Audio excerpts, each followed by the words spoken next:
The most dangerous AI decision of 2026 may have happened on the same night it was supposedly banned. In the first 24 hours of US operations tied to Iran, reporting says roughly 1,000 targets were struck, and one model kept showing up inside the workflow, Claude. But here is the part nobody can ignore yet. Why did Washington move to phase it out hours before relying on it? And who was really in control when machine speed met wartime pressure? This isn't just a tech feud. It's a live stress test of who governs AI when lives are on the line.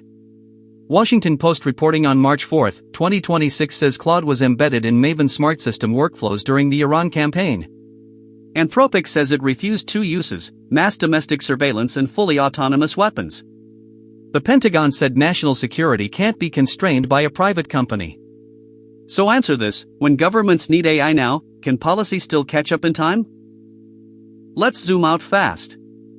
Project Maven started in 2017 to accelerate military intelligence with machine learning, then evolved into Palantir's Maven smart system used across commands. By May 2025, officials publicly cited 20,000 active users across more than 35 service and combat command tools. In April 2025, NATO finalized its own Maven smart system acquisition in only 6 months. So this is the context: AI is no longer a pilot. It is infrastructure. And once infrastructure enters war planning, removing it becomes harder than announcing a ban. Here's what's been reported about the mechanism. Maven smart system ingests classified streams from satellites, surveillance, and intelligence feeds, then surfaces prioritized options. Washington Post reporting says Claude was embedded in that workflow and used to help suggest targets, generate coordinates, rank priorities, and even support strike assessment. One expert, CNAS Executive Vice President Paul Shar, described the paradigm shift this way: targeting packages can now move at machine speed, not human speed. That changes tempo. It changes decision cycles. It changes risk. Rear Admiral Liam Hewlin had already described heavy CENTCOM use of MSS in 2024, citing 179 data sources in one operational environment. And Georgetown's 2024 CSED case study on the 18th Airborne Corps documented a dramatic staffing compression model where AI-enabled processes allowed a small team to deliver output historically associated with much larger cells. Pattern interrupt. Imagine two clocks on screen, one human, one machine. The human clock measures in meetings, handoffs, and approvals. The machine clock measures in seconds. Now ask the uncomfortable question: when those clocks collide, who is accountable for a wrong decision made too fast to audit in real time? This closes our first loop. How are 1,000 targets even plausible in one day? Not because AI fired weapons on its own, based on available reporting, but because AI appears to have compressed the finding, sorting, and planning cycle that humans previously handled slower and at larger scale. Freeze this image. A tool is central to active operations, and that same tool is under public government rejection. That contradiction is the story. Now the feud. On February 26, 2026, Anthropic CEO Dario Amodei published a statement saying Claude was extensively deployed in defense and intelligence contexts, while refusing two specific categories: mass domestic surveillance and fully autonomous weapons. On February 27, President Trump announced federal agencies should cease using Anthropic technology, with a 6-month phase-out for agencies like the Department of War. The same day, Defense Secretary Pete Hegseth publicly moved to designate Anthropic a supply chain risk and said Pentagon-linked entities should not do commercial activity with the company. Anthropic then said it would challenge that move in court and called the step unprecedented for an American company. Here's the strategic layer. The Department of Defense had already awarded multiple frontier AI prototype agreements valued at up to $200 million each, including Anthropic, OpenAI, Google, and XAI pathways under CDAO-led frameworks. So the system wasn't choosing between AI and no AI.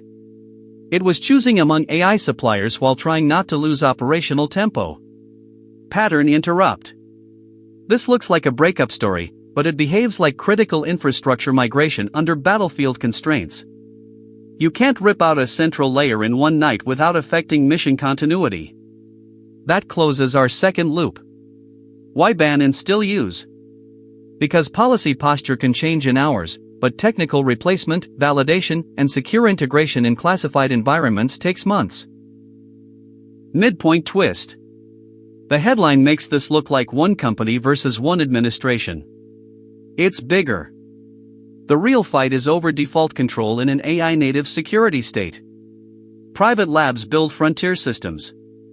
Governments carry constitutional authority and coercive power. Platforms like Maven become the connective tissue. And alliances like NATO are now procuring similar architectures. So the question isn't who won this round. The question is who writes the operating rules before the next crisis. In other words, this story reframes from feud to governance vacuum. Quick challenge. If you had to choose one priority under crisis pressure, which comes first, speed, safety, or sovereignty? Here's the climax. The biggest revelation is not that AI touched military planning. We already knew that trajectory. The revelation is timing, major combat reporting, public political rupture, legal threats, and supplier transition pressure all collided at once while the same underlying AI-enabled stack reportedly remained mission-relevant. That is a governance stress fracture. And it carries three consequences. First, accountability lag. When recommendations move faster than institutions, post-hoc review becomes the only real control unless robust pre-commitment rules exist. Second, concentration risk. If a small cluster of model providers becomes indispensable in classified pipelines, policy disputes can instantly become national security choke points. Third, norm setting by precedent. The choices made in one high-pressure campaign become templates for the next conflict, allied doctrine, and procurement language. Pattern interrupt. Let's close loop 3. Who controls the kill switch? In practice, no single actor cleanly does. Companies control model behavior and terms. Governments control legal authority and procurement leverage. Integrators control implementation pathways. Commanders control operational tempo. That distributed control can be resilient, but only if roles and constraints are explicit before crisis. Without that, everyone has partial power and nobody has full responsibility. This is where awe meets discomfort. We are watching military history pivot from platform-centric warfare to model-mediated decision ecosystems in real time. So where does this leave us? If you're a citizen, this matters because domestic surveillance boundaries are now part of real procurement fights, not abstract ethics panels.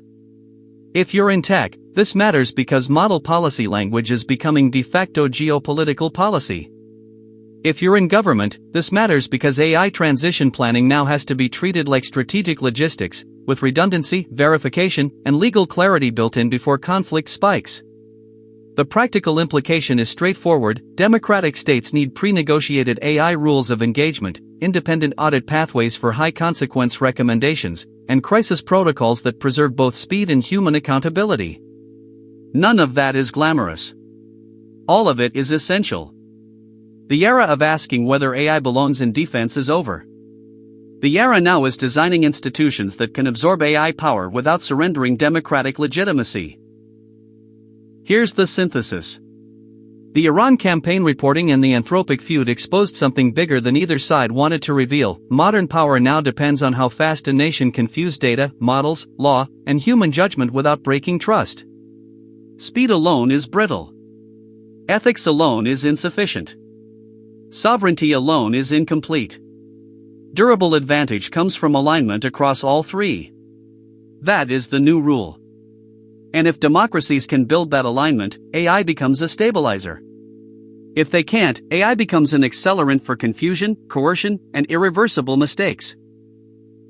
Next, we're following the money and code path behind replacement models entering classified environments, who gets cleared, how evaluation is done, and whether safety promises survive procurement language. If this breakdown gave you a clearer map of what's happening, subscribe for the next investigation and share this with one person who still thinks AI in war is a future problem. Then comment with one word only: speed, safety, or sovereignty. In the next episode, we'll rank your responses against real contract language and policy timelines, line by line.